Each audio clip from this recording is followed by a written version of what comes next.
Je nous salue tous au nom du Seigneur Jésus-Christ. Que le Seigneur vous bénisse. C'est encore un privilège ce matin de me tenir devant vous. Nous allons tous ensemble prendre le psaume 23. Psaume 23, nous allons le lire ensemble. C'est pour nous une prière d'introduction de ce temps de prédication. Et vous allez devoir m'excuser, je vais vous demander encore de vous mettre debout, s'il vous plaît. Du psaume 23, nous allons tous le lire ensemble en même temps. Psaume 23, ce n'est pas notre texte de base, mais c'est juste une prière d'introduction. Alléluia. Amen. Psaume 23, Alléluia. Allons-y, tous ensemble, ceux qui sont à la ligne. L'Éternel est mon berger, je ne manquerai de rien. Il me fait reposer dans de verts pâturages. Il me dirige près des eaux paisibles. Il restaure mon âme. Il me conduit dans le sentier de la justice à cause de son nom. Quand je marche dans la vallée de l'ombre de la mort, je ne crains aucun mal, car tu es avec moi. Ta houlette et ton bâton me rassurent. Tu dresses devant moi une table en face de mes adversaires. Tu pointes ma tête et ma coupe déborde. Oui, le bonheur et la grâce m'accompagneront tous les jours de ma vie et j'habiterai de la maison de l'Éternel jusqu'à la fin de mes jours. Au nom de Jésus-Christ, Amen. Amen. Vous pouvez vous asseoir, merci beaucoup. Je vais demander au frère Carly, s'il te plaît. On va juste... Est-ce que vous allez bien? Amen. Ça a été la semaine? Un peu dur? Sœur Alexandra, ça a été le voyage? Les vacances? Ah, on va pas dire. Alors, le thème de notre message ce matin s'intitule « Le Saint-Esprit, le guérisseur des blessures intérieures ». Le Saint-Esprit, le guérisseur, le Saint-Esprit, le guérisseur des blessures intérieures. On va parler sur les blessures intérieures ce matin par la grâce de Dieu. Le guérisseur des blessures intérieures. Notre texte de base se trouve dans Genèse chapitre 10, versets 1 à 11. Ensuite, nous lirons Proverbes 25, verset 28, Luc 4, verset 18, Luc 13, versets 11 à 16, et Philippiens, vous pouvez le lire à la maison, chapitre 4, verset 8 à 9. Donc, j'étais en train de dire que le thème de notre message ce matin s'intitule « Le Saint-Esprit, le guérisseur des blessures intérieures ». Par la grâce de Dieu, dimanche passé, nous avions parlé de la puissance, du courage et de l'audace. Et nous avions dit que sans le courage et sans l'audace, ou encore le courage et l'audace nous permettaient d'accéder à ce qui nous revient des droits, d'accéder à notre héritage. Le courage et l'audace nous permettaient d'ouvrir la porte à certaines personnes et d'apporter des solutions là où il y a des problèmes. C'est-à-dire, le courage et l'audace fait de nous des précurseurs, des avant-coureurs. Et j'avais aussi dit que il y a certaines fonctions, échelons, il y a certaines relations ou connexions divines, certaines portes de la vie, quand vous manquez le courage ou l'audace, vous ne pouvez pas y accéder. Je peux prendre un exemple simple. Vous cherchez à vous marier, Dieu vous révèle votre épouse, future épouse. Si vous n'avez pas le courage d'aller voir la sœur pour dire que je veux de toi comme mon épouse, vous pouvez passer des années à côté de cette opportunité et quelqu'un d'autre viendra peut-être à ta place. Il en est aussi de même pour les sœurs. Quand Dieu te révèle l'homme de ta vie, il ne faut pas y aller pour draguer le frère, mais tu peux créer une relation avec le frère. Et Dieu peut toucher le frère maintenant de pouvoir placer le mot qu'il faut. Alléluia. Amen. Donc c'est pour nous dire que le courage et l'audace est très important dans la vie. En revanche, il y a des personnes qui manquent de courage et d'audace. Il y a des personnes qui manquent de courage et d'audace. Et l'une des raisons pour lesquelles certaines personnes ne sont pas courageuses, ne sont pas audacieuses, l'une des raisons pour lesquelles certaines personnes se sous-estiment, l'une des raisons pour lesquelles certaines personnes ont un complexe d'infériorité, l'une des raisons pour lesquelles certaines personnes manquent de confiance en soi et d'autres développent certaines pathologies psychologiques. Et l'une des raisons à tout ce que je viens d'évoquer, c'est les blessures intérieures. Je vais essayer de le répéter. L'une des raisons qui fait que certaines personnes n'ont pas le courage, n'arrivent pas à exprimer leur courage ou leur audacité, l'une des raisons pour lesquelles certaines personnes se sous-estiment, l'une des raisons pour lesquelles certaines personnes ont un complexe d'infériorité, ou encore un manque de confiance en soi, l'une des raisons pour lesquelles certaines personnes développent d'autres pathologies psychologiques, c'est les blessures intérieures. Aide-moi à dire blessures intérieures. Blessures intérieures. Qu'est-ce que c'est exactement les blessures intérieures? Une blessure intérieure, c'est une blessure émotionnelle. C'est une blessure émotionnelle, c'est-à-dire une entaille ou une incision profonde, mais qui se trouve à l'intérieur de notre être. C'est une entaille, c'est une incision qui se trouve à l'intérieur de notre être. Et comme toute autre blessure, la blessure intérieure fait couler du sang. Mais un sang qui est invisible. Parce que c'est à l'intérieur de nous. La blessure intérieure, bien aimée dans le Seigneur, elle est tellement dure et difficile. Elle fait ressentir des douleurs. Et ces douleurs viennent impacter négativement notre vie. Ces douleurs viennent détruire complètement notre vie, notre santé mentale. Les blessures intérieures. Ça vient impacter notre comportement. Ça vient attaquer à notre confiance en soi. Ça attaque ton estime de soi. Et ça te rend parfois violent verbalement. Les blessures intérieures. Voilà pourquoi il est important de guérir des blessures intérieures. Mais avant tout, il faut d'abord connaître, savoir le type de blessure que tu as, la cause et quelle solution apporter pour pouvoir guérir des blessures intérieures. Et c'est ce que nous allons essayer de voir aujourd'hui par la grâce du Seigneur Jésus-Christ. Autre chose que vous devez savoir par rapport aux blessures intérieures, c'est que les blessures intérieures gouvernent notre vie émotionnelle, notre vie psychologique. Les blessures intérieures te rendent esclave, prisonnier, dépendant.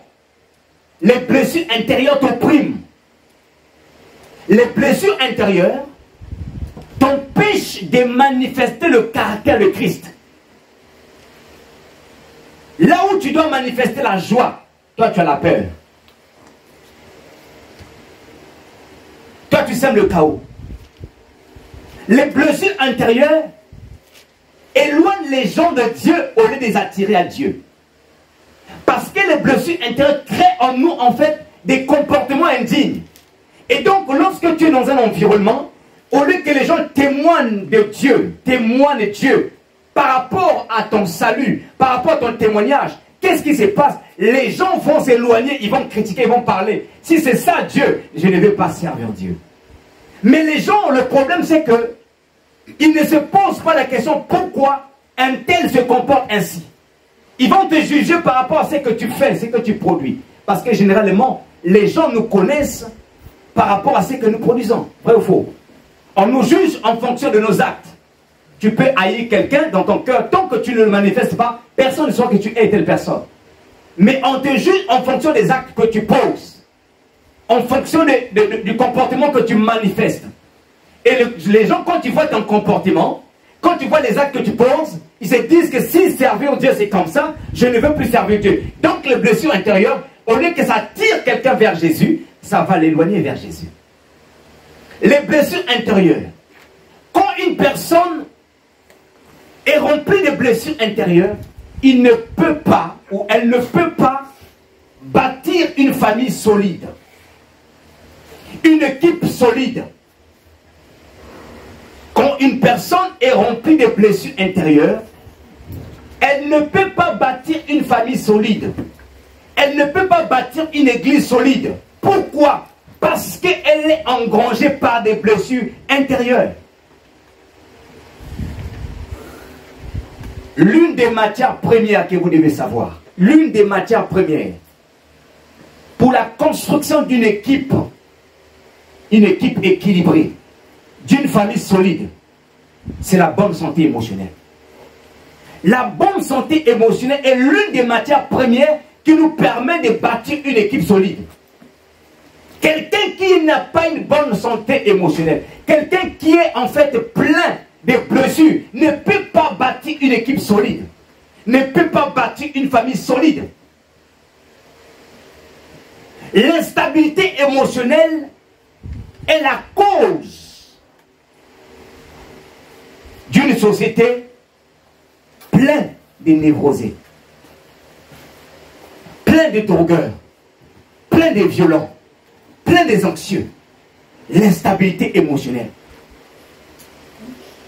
Quand une société est remplie de gens qui sont instables émotionnellement, bien aimé, vous allez constater qu'il y aura des drogués, il y aura des violents, il y aura des gens qui vont marcher avec la peur chronique. À cause de quoi? L'instabilité émotionnelle. Et cette instabilité vient de quoi? Vient de, pour la plupart des cas, des blessures intérieures. Vient des blessures intérieures. C'est pourquoi, enfants de Dieu, nous devons comprendre l'importance de guérir des blessures intérieures. Aide-moi à dire à ton voisin, tu dois guérir des blessures intérieures. Dis-le encore plus fort que ça, tu dois guérir des blessures intérieures. Allons-y dans le livre de Proverbes, chapitre 25, verset 28. Proverbes 25, verset 28. Le roi Salomon, qui était un des rois le plus sage de la terre. Écoutez ce que le roi Salomon va nous dire dans Proverbes 25, verset 23. Proverbes 25, verset 28. Verset 18 ou 28. 28. Tu avais écrit quoi au tableau? 18. Bon, on va aller dans le verset 28. Proverbes 25, verset 28. Quelqu'un est-il à la ligne pour me faire la lecture, s'il vous plaît? C'est possible. Proverbes 25, verset 28. Sœur Alexandra. Proverbe 25, verset 28. Comme une ville forcée et sans muraille, ainsi est l'homme qui n'est pas maître de lui-même. Elle ne t'a pas entendu celle qui est derrière. Un peu plus fort que ça. Vas-y. Comme une ville comme une ville forcée et sans muraille. Écoutez très bien. Comme une ville forcée sans muraille. Ainsi est l'homme qui n'est pas maître de lui-même. Ainsi l'homme qui n'est pas maître de lui-même. Merci, sœur Alexandra. La version française courante dit une ville sans défense devant une attaque. Vous écoutez, hein? Une ville sans défense devant une attaque. Tel est l'homme qui ne contient pas sa colère. Amen. Donc, Salomon compare la vulnérabilité d'une ville.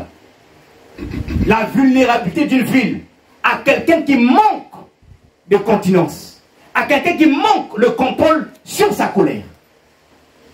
Or, regardez, quand si tu demandes à un voleur d'aller voler dans un quartier, et que de ce quartier n'a que 2 maisons, une maison est à une haute muraille, l'autre n'a pas de muraille, quelle maison sera la cible première? Quelle est la maison qui sera la cible? Celle qui est sur muraille. Voyez-vous? Donc c'est comme ça que le diable arrive à nous avoir aussi. Et j'avais donné un témoignage ici en disant que il y avait une dame qui priait. Et le monde spirituel n'arrivait pas à atteindre cette femme. Vous savez qu'est-ce qu'on a fait pour atteindre cette femme? On est passé par un des enfants qui était dans la parcelle où habitait cette femme. Et cet enfant a mené cette femme en fait à se mettre en colère. Et quand cette fille est arrivée à mettre cette femme en colère, et là les esprits ont profité pour posséder cette femme. Alléluia. Et la Bible dit ici que quand tu n'arrives pas à maîtriser ta colère, tu es comme une ville qui est sans muraille. Ça dit que tu deviens en fait la proie de l'ennemi. L'ennemi sait à quel moment il va t'avoir. Il suffit juste de te mettre en colère pour qu'il puisse prendre le contrôle de ta vie. Or, vous allez vous convenir avec moi que certaines violences verbales, certaines incontinences, frères et sœurs, découlent de quoi? Découlent du fait que les gens se baladent avec des blessures intérieures. Quand quelqu'un n'a pas d'incontinence, quand tu l'attaques, tout de suite il répond.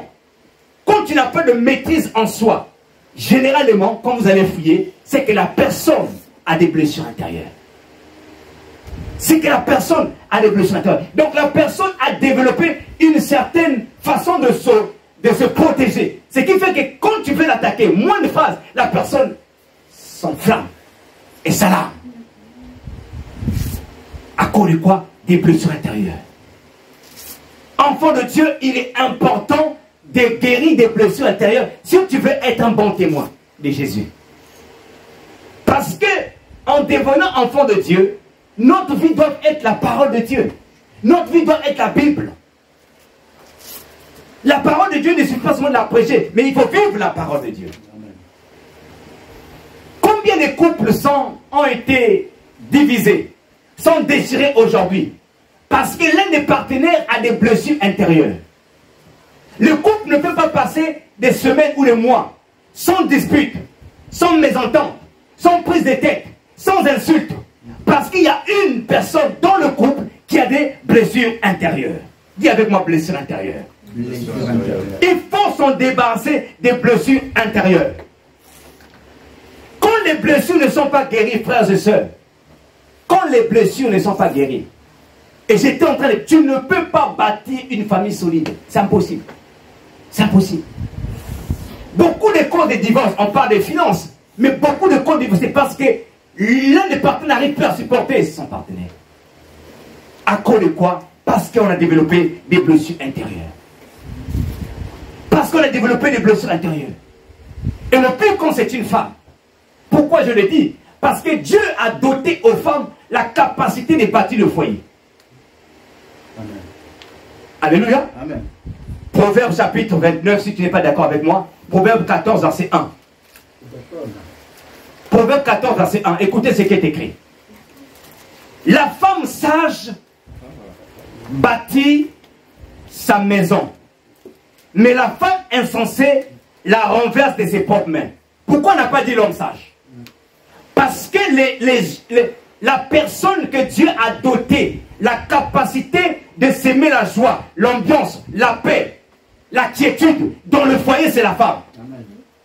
Maintenant, imaginez-vous que votre femme, elle est pleine de blessures intérieures. Est-ce que cette maison sera en paix?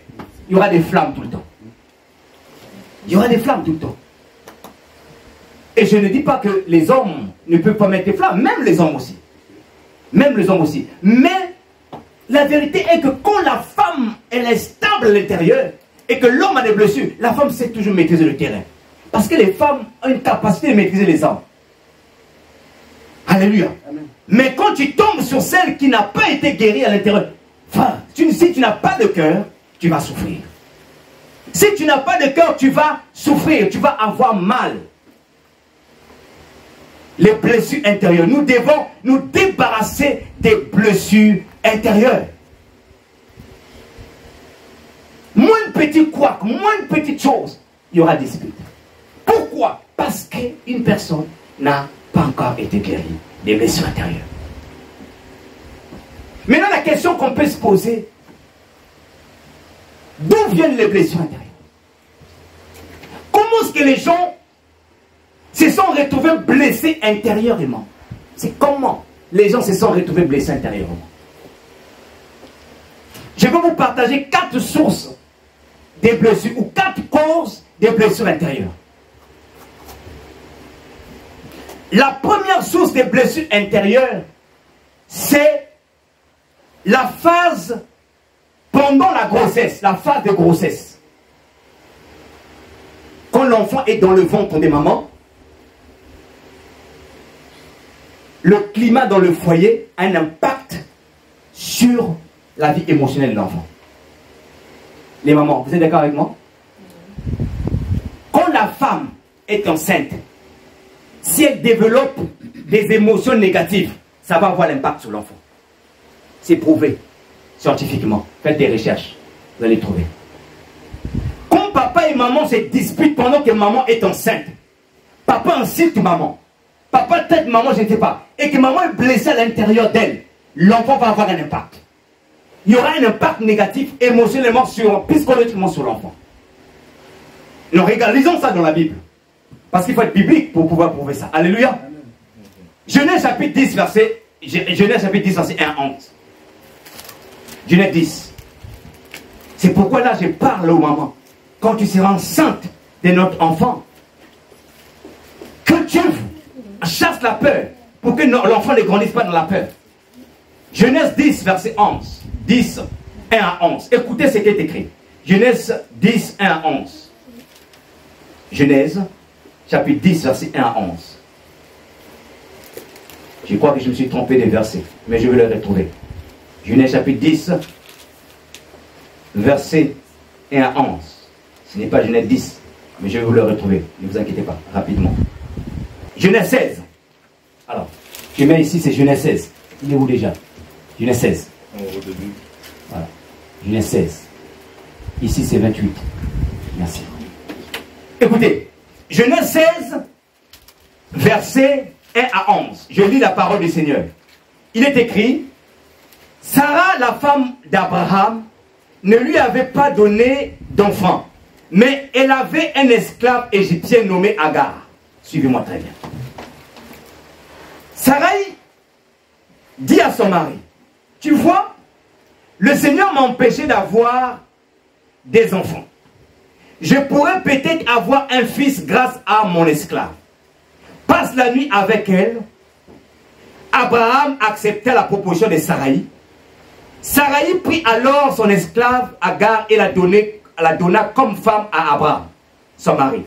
Elle la donna comme femme. Et il y avait 10 ans qu'Abraham habitait dans le pays de Canaan. Abraham passa la nuit avec Agar, qui devint enceinte. Quand elle sut qu'elle était enceinte, qu'elle attendait un enfant, elle regarda sa maîtresse avec mépris. Sarai, verset 5, dit alors à Abraham, à toi de supporter les conséquences de l'injure qui m'est faite. C'est bien moi qui ai mis mon esclave dans tes bras, mais depuis qu'elle s'est vue enceinte, elle s'est mise à me mépriser.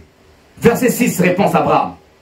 Avant la réponse 6, que le Seigneur soit juge entre toi et moi. Verset 6, Abraham lui répondit, c'est ton esclave. Elle est en ton pouvoir, fais-lui ce qui te plaît. Alors Sarai maltraita tellement Agar que celle-ci s'enfuit dans le désert. L'ange du Seigneur la vit près de la source qui est sous la route de Chour et lui demanda, Agar, esclave de Sarai, d'où viens-tu et où vas-tu? Elle répondit, je me suis enfouie de chez ma maîtresse. L'ange lui dit, retourne auprès de ta maîtresse, reprit l'ange, et sois lui soumise. Le Seigneur te donnera des descendants en si grand nombre qu'on ne pourra pas les compter. Tu vas avoir un fils. Là, l'ange parle maintenant du fils qui était dans le ventre d'Agar. Il dit, tu vas avoir un fils. Tu l'appelleras Ismaël. le père de la plupart des descendants d'Arabes. Car le Seigneur a entendu ton cri de détresse. Écoutez maintenant ce que l'ange va décrire comme caractère qu'il va avoir cet enfant. Verset 12. Ton fils sera un âne sauvage. Il combattait contre tous et tous combattant contre lui. Il vivra seul, à l'écart de tous ses semblables. Alléluia. Donc la Bible nous parle ici de l'histoire de Sarah. Nous savions tous que Sarah, la femme d'Abraham, le patriarche, le père de la foi, était stérile à un moment donné de sa vie. Et Sarah, par précipitation, au lieu d'attendre la promesse de Dieu, elle s'est précipitée en proposant à son mari une solution charnelle, une solution humaine. Elle va dire à son mari, va vers ma servante Agar. Peut-être par elle, je vais avoir des descendants. Mais le problème, c'est que lorsque Abraham va vers Agar, Agar se voit maintenant enceinte. Qu'est-ce qu'elle va faire? Elle commence maintenant à mépriser sa maîtresse. Elle commence à mépriser sa maîtresse. Et là, Agar, Sarah se tourne vers Abraham. Dans le verset 5, il dit à Abraham, à toi de supporter les conséquences de l'injure qui m'est faite. C'est bien moi qui ai mis mon esclave dans tes bras. Mais depuis qu'elle s'est vue enceinte, elle s'est mise à me mépriser. Que le Seigneur soit juge entre toi et moi. En d'autres termes, Sarah est en train de dire à Abraham, tu ne peux pas permettre à cette esclave de me traiter comme elle me traite à moi qui suis la femme légitime. C'est-à-dire que les femmes légitimes avaient droit à l'honneur et au respect.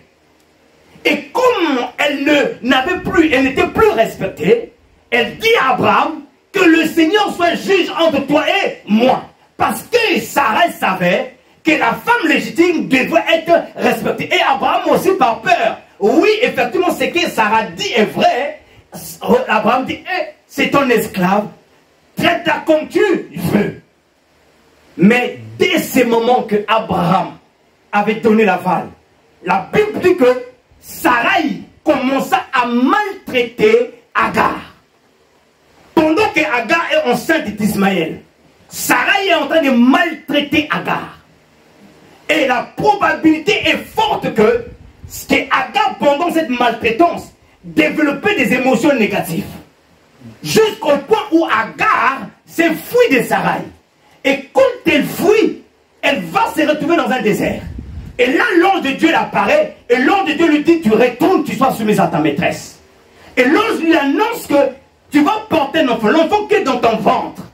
Tu l'appelleras le nom d'Ismaël. Mais ce qui m'intéresse, c'est que Dieu révèle à Agar les caractéristiques de cet enfant.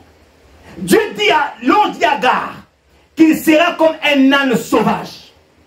C'est-à-dire, c'est un enfant qui sera insociable.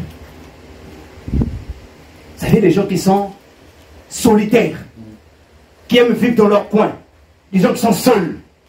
Il dit à Agar que ton enfant sera comme un âne sauvage. Et le pire, c'est qu'il rajoute en disant, il combattait contre tous, et tous combattaient contre lui. Ça veut dire que c'est un enfant qui sera violent. D'où est venu ce caractère? C'est parce que sa maman, pendant qu'elle était enceinte, était maltraitée. Et comme maman souffrait beaucoup émotionnellement, et voilà que Dieu qui connaît toutes choses, avant son commencement, avait déjà vu le sort de cet enfant. Dieu a vu, et Dieu a dit que cet enfant que tu portes sera brutal, violent. Alléluia. Ne soyons pas étonnés quand nous voyons nos enfants reproduire, être ce que nous sommes, quand on n'est guéri pas de certaines choses. Papa était violent, l'enfant est violent. Or, si papa avait pour le temps de se soigner de sa violence, l'enfant peut-être ne serait pas violent. Maman est insolente, l'enfant devient insolent. Si maman avait pour le soin de soigner son insolence, l'enfant ne serait peut-être pas là. Donc on nous annonce ici, pendant la grossesse, il y a un impact de l'émotion négative d'une maman qui est enceinte sur l'enfant qu'elle porte. Alléluia. Donc faisons très attention quand nous sommes enceintes avec nos enfants. Faisons très attention. Deuxième cause, des blessures intérieures. Deuxième cause. La deuxième cause des blessures intérieures, c'est le divorce des parents. Aide-moi à dire divorce des parents. Le divorce des parents. Il y a des enfants qui n'ont pas supporté le divorce des parents. Et ça les a laissé des traces dans leur âme. Ils sont devenus rebelles toute leur vie. Faisons très attention. Beaucoup d'enfants ont vécu mal le divorce de leurs parents et ça a laissé des traces dans leur âme. Certains enfants, surtout les filles, qui ont grandi sans père, quand leur maman ou quand la maman n'avait pas pris soin de les enseigner le respect, le pardon, ce sont souvent des filles qui vont grandir avec une forte mépris des hommes. Souvent, c'est des filles qui vont grandir avec... C'est-à-dire qu'il va y avoir un problème avec l'autorité masculine. Il y a des femmes comme ça. Qui ont du mal avec l'autorité masculine. Le mari parle, elle parle. Le mari fait ceci, elle fait ceci. Quand tu vas regarder en profondeur, c'est parfois des enfants, beaucoup plus des enfants qui n'ont pas grandi avec un papa. Et il en est de même aussi avec les hommes. Quand un homme a grandi avec son père sans sa mère, si le papa n'a pas pris le temps d'enseigner à l'enfant l'amour de la femme, la plupart des hommes, ils grandissent, ils ne savent pas respecter ou honorer leur femme. La plupart de ces garçons qui grandissent avec le père, son mère, quand le papa n'a pas enseigné, il faut aimer sa femme, il faut chérir sa femme, l'enfant ne connaît pas la valeur d'une femme. Tantôt il va même jouer le rôle de maman, tantôt le rôle de papa, alors qu'il est en couple. Parce que le problème, c'est parce qu'il a vu son père se débattre seul. Bien aimé, il y a un impact dans les divorces qu'on ne maîtrise pas, mais qu'on paie les conséquences plus tard. C'est pourquoi nous, enfants de Dieu, nous devons faire très attention. Un enfant, et là je reviens encore, surtout une fille, qui a été adoptée ou qui a été élevée par une marâtre, la femme de son père mais qui n'est pas sa mère. Souvent ces enfants grandissent avec un vide à l'intérieur d'eux, un vide d'amour.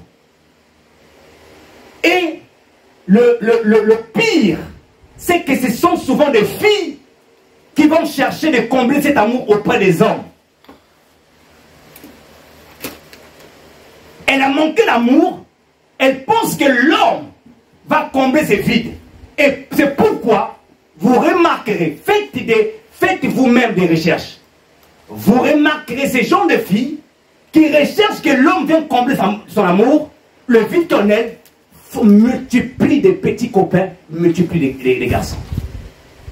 Parce qu'elles ne se rendent pas compte que l'homme n'est que l'homme n'est pas Dieu. Les véritables guérisseurs de blessures intérieures s'appellent le Saint-Esprit. Dis avec moi le Saint-Esprit. Ce n'est pas l'homme. L'homme te donne ce qu'il peut, mais l'homme ne peut jamais combler le vide qui est à l'intérieur de toi. Non, c'est Dieu qui comble le vide. C'est Dieu qui guérit totalement des blessures intérieures. Et donc ces filles multiplient de garçon en garçon. Parce qu'ils attendent que l'homme vienne combler leur vide. Et comme elles n'en trouvent pas, elles disent tous les hommes sont pareils. Échange. Mais quand elles changent là, renseignez-vous. Parce qu'il y a des gens qui changent peut-être pour de bonnes raisons. Mais la plupart de ces filles-là qui ont manque à l'intérieur, comme vous avez renseigné, c'est elles qui prennent la décision de rompre. Tu vois une fille qui a plusieurs relations. Elle a connu 10 mecs, c'est elle qui a décidé de rompre. Il y a un problème à l'intérieur. Il y a une blessure qui est en train d'engranger son cœur.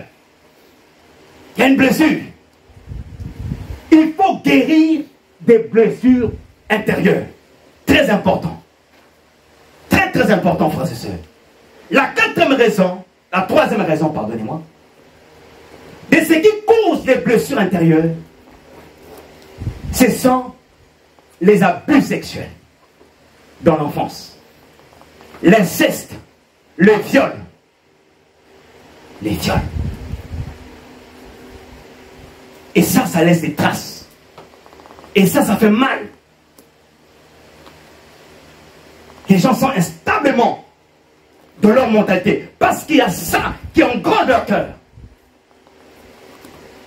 Des filles qui se baladent avec des clichés négatifs. Elle est dans un couple normal, mais il y a des clichés négatifs. Parfois envers son mari. Son mari ne peut pas lui toucher l'épaule, ne peut pas lui toucher le dos. Elle va considérer ça comme étant de l'agression sexuelle, comme étant du viol. Parce que quoi, il y a un passé qui est en train de travailler à l'intérieur. Ce qui fait que la personne a développé, elle s'est dit que si on me touche comme ça, c'est du viol. Si on fait comme ça, c'est du viol. Blessure intérieure. Il faut guérir des blessures intérieures. Et 4 ans pour terminer, des causes des blessures intérieures, c'est le mépris, l'humiliation, l'abandon, la maltraitance, la méchanceté des parents, la trahison, victime d'une agression. Quand tu as été humilié dans ta famille, tu as été piétiné dans ta famille, tu as été insulté, tu as été traité de tous les noms, on t'a écrasé, on a dit que tu es voirier. C'est pourquoi les mamans ne dites jamais à vos enfants que vous êtes voirier.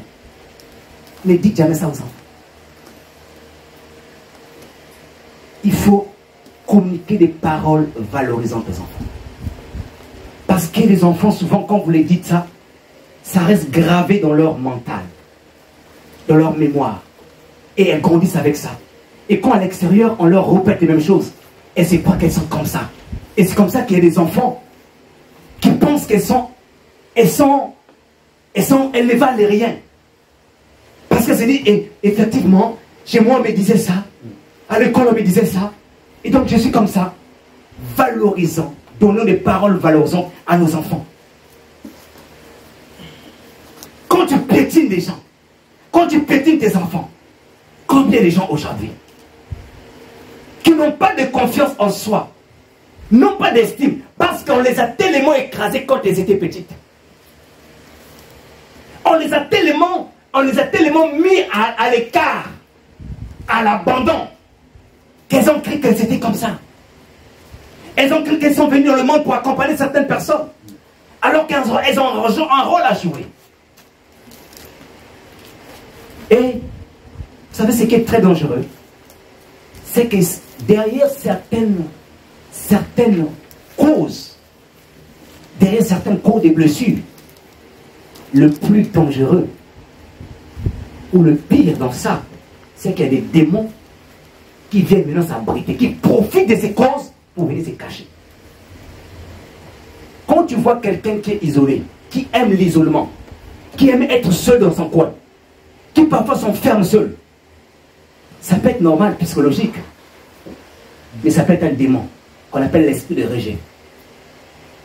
Qu'on appelle un esprit de rejet. Parce que ce n'est pas normal.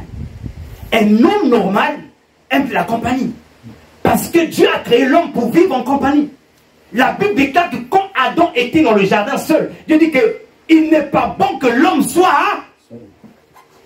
On ne parle même pas de couple, on parle de la compagnie. Quand tu aimes trop être seul dans ton coin, pose-toi les questions. Est-ce que ce n'est pas la conséquence ou la cause d'une blessure intérieure? Est-ce que ce n'est pas la conséquence? Les blessures intérieures ou les causes fait qu'aujourd'hui les gens sont violents. Verbalement, physiquement. Les gens sont agressifs ou agressives.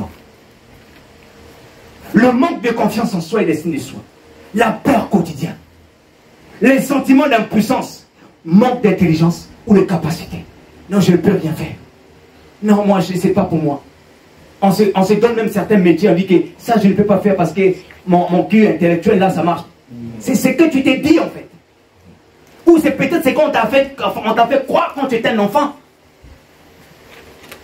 Mais j'ai béni Dieu pour le Saint-Esprit. Dis avec moi le Saint-Esprit. J'ai béni Dieu pour le Saint-Esprit. Parce que le Saint-Esprit dit, il vient renouveler ton mindset, ton intelligence. Amen. Il ne pensait plus aux événements passés. Si le point d'arrivée ne la connaissez-vous pas, je mettrai un chemin dans le désert. Ne pense plus à ce que les hommes t'ont fait. Ne pense plus à ce que tes parents t'ont fait. Dieu crée un nouveau chemin pour ta vie. Dieu crée un nouveau chemin. La solitude ou l'isolement que je viens de citer. Les sentiments subis de tristesse. Il y a aussi des gens comme ça.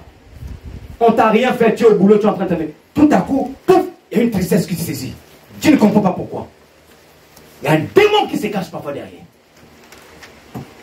La rancœur, le manque de pardon. Des gens qui marchent avec un manque de pardon. Ils sont rancunieux à l'intérieur d'eux. Parce qu'ils étaient blessés dans leur enfance. Mes parents, je ne les pardonnerai jamais. Pourquoi ce langage? Parce que quand tu penses à ce qu'ils t'ont fait, tu dis, je ne le pardonnerai jamais. Et je suis venu t'annoncer ce matin, pardonne, quel que soit ce qu'ils t'ont fait. Amen. Alléluia. Amen. Les blessures intérieures. Tu veux être un bon manager, un bon chef. Tu veux être un bon parent. Tu veux être une bonne personne dans la société. La bonne santé émotionnelle est très importante. Est très importante. Alors, comment est-ce qu'on peut guérir des blessures intérieures? Comment est-ce qu'on peut guérir? On va atterrir. Nous sommes en train d'atterrir. Si tu veux guérir des blessures intérieures, la première des choses, le point d'entrée, il faut prendre conscience de ton état, de ton comportement. Il faut que tu prennes conscience que le comportement que j'affiche, que je manifeste, n'est pas bon. Elle est liée, ou il est lié à ce que j'avais vécu dans mon passé. Il faut que tu prennes conscience de ça. Parce que si tu ne prends pas conscience, tu vas continuer à vivre comme ça. Tu vas continuer à vivre comme ça. Et les gens auront du mal à être en société ou en amitié avec toi. Ils seront hypocrites. Ils vont être avec toi, mais ils te critiquent derrière. Mais elle est bizarre, elle est comme ça, il est bizarre, il est un peu... le garçon est un peu trop orgueilleux, il est un peu... Ils ne te le diront pas, ils seront hypocrites. En fait, c'est toi qui les rends hypocrites parce que tu n'arrives pas à reconnaître que ton comportement, en fait, n'est pas digne. Et de surcroît, quand nous sommes enfants de Dieu. Alléluia. Quand nous sommes enfants de Dieu. Donc, la prise de connaissance de ton comportement, de ce que tu manifestes, tu dois comprendre. Tu dois prendre conscience que ça vient de quelque part. Amen. Amen. La deuxième des choses qu'il faut faire, il faut pardonner. Dis à ton voisin, pardonne. Dis-lui, pardonne. Ah, touche-le de ma part, dis pardonne. Alléluia. En fait, quand je parle de pardonner, pardonner, c'est faire en sorte que cette blessure que tu as à l'intérieur de toi ne puisse plus te faire mal. Amen. C'est c'est faire en sorte que la blessure dont tu travailles avec depuis des années ne puisse plus te faire mal. Quand tu penses à cette blessure-là, tu n'as plus rien dans ton cœur. C'est ça, pardonner. C'est-à-dire, pardonner, c'est tourner la page. C'est effacer. C'est vrai qu'on ne peut pas effacer l'acte qui avait été commis. On ne peut pas, ça reste gravé. Mais le plus important, c'est faire en sorte que cet acte-là ne puisse pas avoir un poids dans ton cœur. Et j'ai une citation par rapport à ça que j'avais inventée. Et cette citation dit ceci. Pensez au mal qu'on vous a fait plus mal que le mal lui-même. Alléluia. Pensez au mal qu'on vous a fait plus mal que le mal lui-même. Regardez, quelqu'un qui vous a fait le mal, lui il est parti, hein. Lui il vit sa vie, hein. Il prend du poids, il roule bien, tout ça, il vit bien.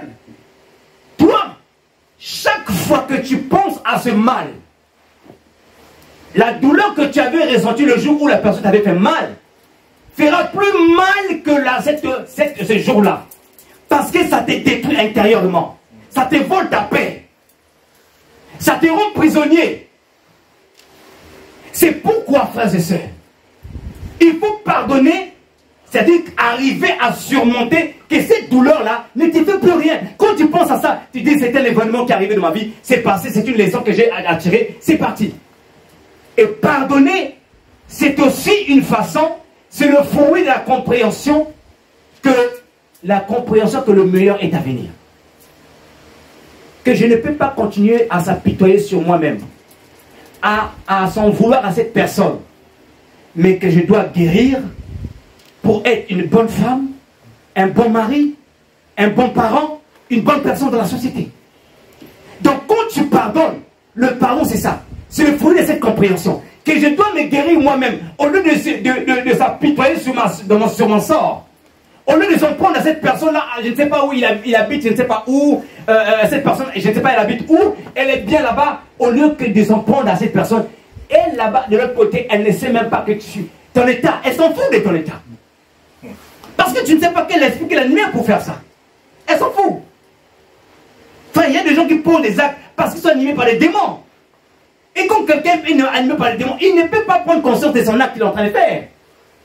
Mais toi, en tant qu'enfant de Dieu, parce que tu es un enfant de Dieu, tu dois comprendre qu'il est plus important pour toi de guérir que de développer, laisser cette plaie t'engranger davantage et davantage. Job chapitre 3, verset 25, un texte que nous connaissons, que la plupart d'entre nous dit, c'est que tu crains, c'est ce qui m'arrive. C'est ce qui t'arrive. C'est que tu redoutes, c'est ce qui? C'est ce qui t'atteint. Ce que tu crains. Quand tu développes cette peur-là, cette crainte-là, en fait, tu ne te rends pas compte que ça engrange encore, ça te détruit encore davantage. Donc tu dois pardonner pour ne plus avoir cette blessure-là engrangeée. Troisième des choses. J'étais en train de dire tout à l'heure que certaines blessures, certains démons profitent de certaines blessures et viennent en fait nous animer. La troisième des choses, c'est chercher la délivrance. Auprès d'un autre chrétien, ou un du Saint-Esprit, ou auprès d'un homme de Dieu, ou un du Saint-Esprit. Chercher la délivrance. Luc chapitre 13, verset 11 à 16. Sœur Alexandra, s'il te plaît. Nous sommes en train de terminer. Guérir des blessures intérieures. Luc 11, Luc 13, verset 11 à 16. On nous parle ici de la délivrance d'une femme. Luc 13, 11 à 16. C'est bon? Vas-y.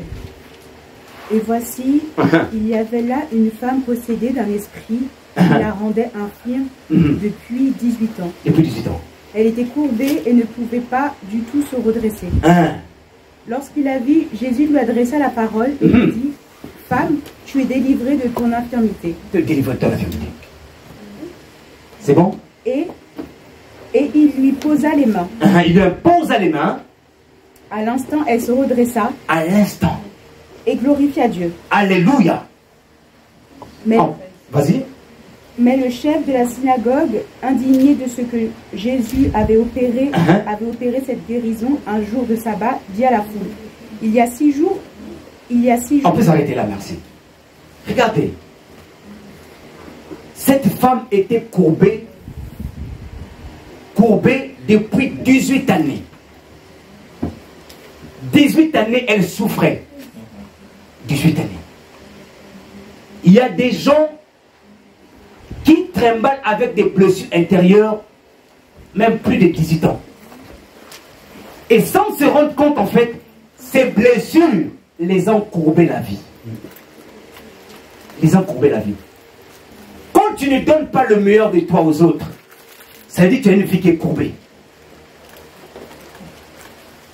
Quand tu sèmes un climat bizarre, négatif, néfaste dans ton foyer, tu as une vie qui est courbée. Et cette femme qui avait une vie courbée, pour qu'elle soit libérée de cette possession, il fallait une imposition des mains. Et la Bible dit que Jésus leur posa les mains. Lui posa les mains afin de chasser cet esprit. Et cette femme s'est redressa. Il y a certaines blessures qui ont attiré les démons, il faut qu'on t'impose des mains pour chasser ces démons. Quand tu as un démon de rejet, l'esprit de rejet, qui t'enferme sur toi-même, il faut qu'on chasse cet esprit pour que tu sois libre. Pour que tu sois libre. Et la quatrième des choses, pour être délivré des blessures, pour guérir des blessures intérieures, il faut chercher la plénitude du Saint-Esprit. En se nourrissant quotidiennement de la parole de Dieu. Chercher la plénitude du Saint-Esprit. En se nourrissant quotidiennement de la parole de Dieu. En apprenant par cœur la parole de Dieu. En chantant quotidiennement les cantiques de Dieu. Il faut aimer chanter. Ça crée une atmosphère divine tout autour de toi. Ça chasse la colère. Ça chasse tes mauvaises pensées. L'apôtre Paul a dit, entretenez-vous par le psaume, par des cantiques spirituels, par des hymnes, afin d'alimenter, de nourrir le Saint-Esprit. Et là, nous allons terminer par un quatrième et dernier passage, frère Carly, Luc 4, verset 18. Suivez-moi très de maintenant sur ce passage-là, très intéressant. Luc 4, verset 18. Luc 4, verset 18. Merci.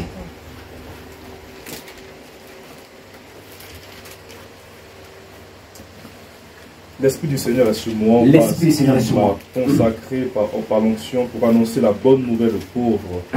Il m'a envoyé pour guérir ceux qui ont le cœur brisé, pour proclamer aux prisonniers la délivrance et aux aveugles le recouvrement de la vue, pour envoyer libres les opprimés, pour proclamer une année de grâce du Seigneur. Alléluia. Amen. Luc au chapitre 4, je vais le lire dans la version française courant.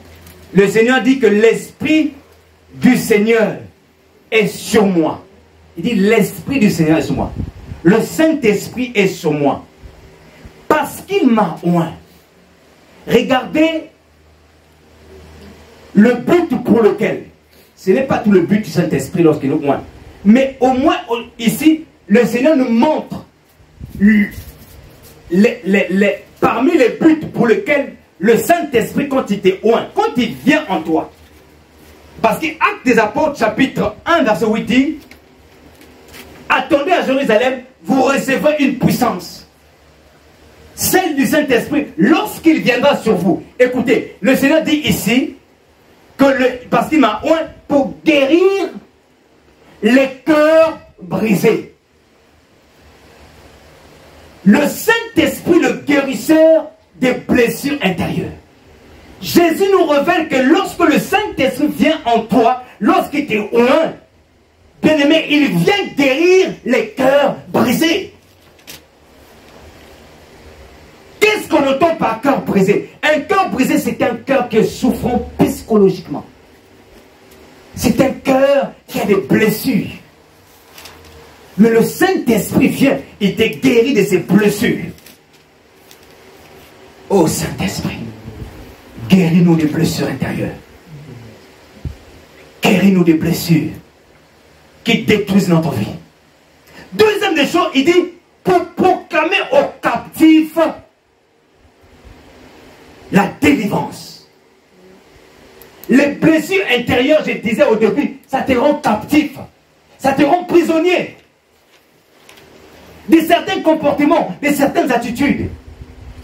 Mais le Saint-Esprit, qu'est-ce qu'il fait? La Bible dit qu'il vient proclamer aux captifs la délivrance. Donc quand il vient en toi, il vient t'annoncer que maintenant, quand je viens en toi, je vais gouverner ton cœur. Je t'annonce la délivrance. Alléluia. Amen. Je t'annonce la délivrance. Troisièmement, il dit, les aveugles, les recouvrements de la vue. Les blessures intérieures sont aveugles. Une personne qui a animé des blessures intérieures, s'il ne prend pas conscience, il sera aveugle. Il continuera à commettre ce qu'il commet. À se comporter comme il se comporte. Mais quand le Saint-Esprit vient en toi, en fait, qu'est-ce qu'il fait? Il vient t'ouvrir les yeux. Là où tu commettais les erreurs, les péchés que tu faisais avant, que tu n'avais pas conscience, le Saint-Esprit vient t'ouvrir les yeux. Voilà pourquoi on dit ici, les aveugles, les recouvrements à la vue. Pour qu'ils voient Toi qui es aveugle, toi qui faisais le mal, le Saint-Esprit t'ouvre les yeux pour que tu ne fais plus du mal. Pour que tu poses maintenant des actes qui sont corrects. Les actes qui vont pousser les gens à glorifier Dieu.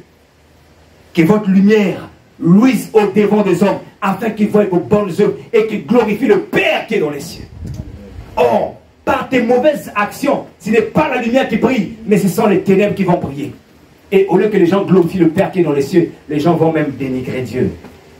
Voilà pourquoi il est écrit, c'est à cause de vous que le nom de Dieu est blasphémé. Certaines personnes, à cause de leur comportement, poussent les autres à blasphémer le nom de Dieu. Et enfin, Jésus, le Seigneur, dit de renvoyer libres les opprimés. Les blessures intérieures t'oppriment. Ils t'oppriment. Mais le Saint-Esprit, qu'est-ce qu'il vient faire? Il vient renvoyer libres les opprimés. Un texte que je n'ai pas noté, Ésaïe chapitre 10, verset 27, dit ceci. En ce jour, son fardeau sera ôté. Les blessures intérieures, c'était un fardeau. La Bible déclare que son fardeau sera ôté des dessus de son épaule. Et son joug de dessus de ton cou. Le joug, le poids que tu portes, la blessure que tu portes. La Bible dit ici, le joug sera rompu à cause de l'onction. L'onction brise le joug. L'onction qui est le Saint-Esprit guérit des blessures intérieures. Alléluia! Amen. Tu dois développer, frères et sœurs, tu dois chercher la guérison des blessures intérieures. Amen. Cherche la guérison des blessures. Ne laisse plus tes blessures t'engranger. Beaucoup des hommes sont passés à côté du mariage. Beaucoup de femmes sont passées à côté du mariage. À cause des blessures intérieures. Beaucoup de gens ont perdu le travail à cause des mauvais comportements dus aux blessures intérieures. Dis avec moi, blessure intérieure. Tu ne détruiras pas ma vie. Blessure intérieure. À compter de ce jour, tu ne feras plus route avec moi. Au nom de Jésus-Christ. Blessure intérieure. Je t'ordonne de lâcher prise. Je t'ordonne de lâcher prise. Tu ne domineras plus sur ma vie.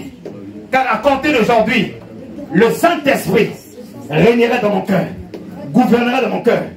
Tout ce que tu as sémé soit détruit maintenant. Tout ce que tu as sémé soit détruit maintenant. Toutes les semences que tu as fait germer dans mon mental soient détruites maintenant. Au nom de Jésus-Christ. Élève ta voix maintenant et prie le Seigneur. Prie que Dieu te délivre et te guérisse des blessures intérieures. Qu'aucune blessure ne vienne voler ta paix. Qu'aucune blessure ne vienne voler ton éducation. Qu'aucune blessure ne vienne voler ta grâce. Qu'aucune blessure ne te fait échapper ou ne te fait passer à côté de la bénédiction de Dieu. Prie que Dieu te guérisse. Mets ta main droite sur ton cœur et prie pour ton cœur. Prie pour ton cœur. Tout le monde, même les enfants, mettez vos mains sur les cœurs. La main droite sur le cœur et priez que Dieu guérisse des blessures intérieures. Que Dieu épargne vos cœurs des blessures intérieures. Parce que nous sommes dans un monde méchant. Nous pouvons tout rencontrer du jour au lendemain. Que Dieu protège ton cœur des blessures intérieures. Que Dieu guérisse ton cœur des blessures intérieures. Saint-Esprit, je lève maintenant ma voix en faveur de toutes les personnes qui ont mis leur main droite sur leur cœur. Je viens maintenant te supplier, Père, guéris tous ceux qui se baladaient, se trimballaient avec des blessures intérieures. Saint-Esprit, toi qui es le restaurateur des brèches, viens restaurer les cœurs, viens restaurer les cœurs, les pensées des cœurs, viens restaurer dans le nom de Jésus-Christ. Restaure, Saint-Esprit, restaure et guéris ce matin les blessures intérieures dans le saint nom de Jésus-Christ que j'ai ainsi prié. Et nous disons tous Amen. Amen. Amen. Amen. Amen. Amen. Merci Seigneur.